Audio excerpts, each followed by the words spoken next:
कहा देखिए जैसे आपके राम जी वैसे आपके वहाँ के बंदर, जैसे हमारे श्याम जी। ये बात बिल्कुल सत्य कही उन्होंने, क्योंकि जिसकी आप सेवा करते हैं ना, जिनकी आप पूजा करते हैं, उनके थोड़े थोड़े गुण आप में आने लगते हैं। तो हमारे ठाकुर जी तो एकदम नटखट थे। उन्होंने बानरों को, बंदरों को ऐसा ही बना दिया कि वो भी आज नटखट है।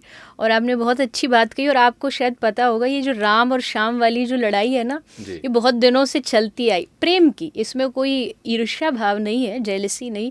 पर राम जी वाले कहेंगे हम अयोध्या वाले हैं, तो वृंदावन वाले अपने भाव में रहते, भाई हम भी अपनी ठसक से हैं, हम श्याम राधा रानी वाले हैं।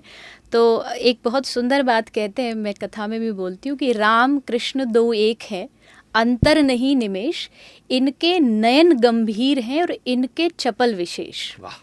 दोनों में डिफरेंस यही है कि राम जी की आंखों में बहुत गंभीरता है, वहीं अगर कृष्ण को देखेंगे तो उनकी आंखें बड़ी चंचल है, अब यहाँ अब वहाँ। और वो उनके भक्तों में भी कहीं ना कहीं देखने को मिलता है। राम जी के भक्त थोड़े गंभीर होते हैं, कृष्ण वाले थोड़े चंचल होते हैं। और शायद यही वजह है कि यूथ क्या कृष्ण जी की भक्ति की तरफ बड़ा आकर्षित है। ये आकर्षण तो बिल्कुल है। कृष्ण का नाम ही कृष्ण इसलिए पड़ा क्योंकि कर्षति इति कृष्ण, जो आकर्षित करना जानता वो कृष्ण है।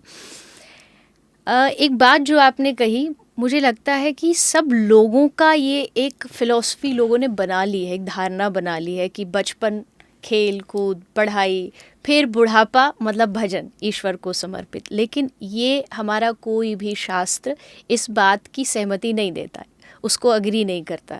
हमारे शास्त्र कहते बचपन जो है वो भक्ति का, भजन का, अध्यात्म के लिए समर्पित होने का सबसे बेस्ट आपका जीवन का टाइम होता है जी। क्योंकि उस समय आप बहुत कुछ सीख सकते हैं। जो आप सिखाया जाता है वो आपके जहन में पूरे जीवन के लिए वो बंध जाता है। आप सोचिए कि बुढ़ापे में जाके भजन करेंगे, जिसने बचपन में भजन नहीं किया होगा ना, वो बुढ़ापे में नहीं कर सकता। क्योंकि उस समय हम जैसे किसी भगवान के पास जाते हैं तो हम ताज़ा फूल लेकर के जाते हैं, ताज़ा फ्रेश फल लेकर के जाते हैं। तो मुझे लगता है बचपन जो है वो फ्रेश फल है, फूल है, ये भगवान को देना, इससे भगवान भी बहुत खुश होते हैं कि इसने अपने बचपन को भगवान में लगा दिया। तो ये कॉन्सेप्ट जो लोगों ने बना रखा है ये एकदम गलत है। अगर आप चाहते हैं कि आप थोड़ा सा अध्यात्म के प्रति रुचि बनाएं तो बच्चों को बचपन से ही भजन में लगाएं। साथ साथ में सब काम हो सकता है, पढ़ाई भी हो सकती है, कमाई भी हो सकती है, लेकिन भजन बचपन से अध्यात्म होना चाहिए।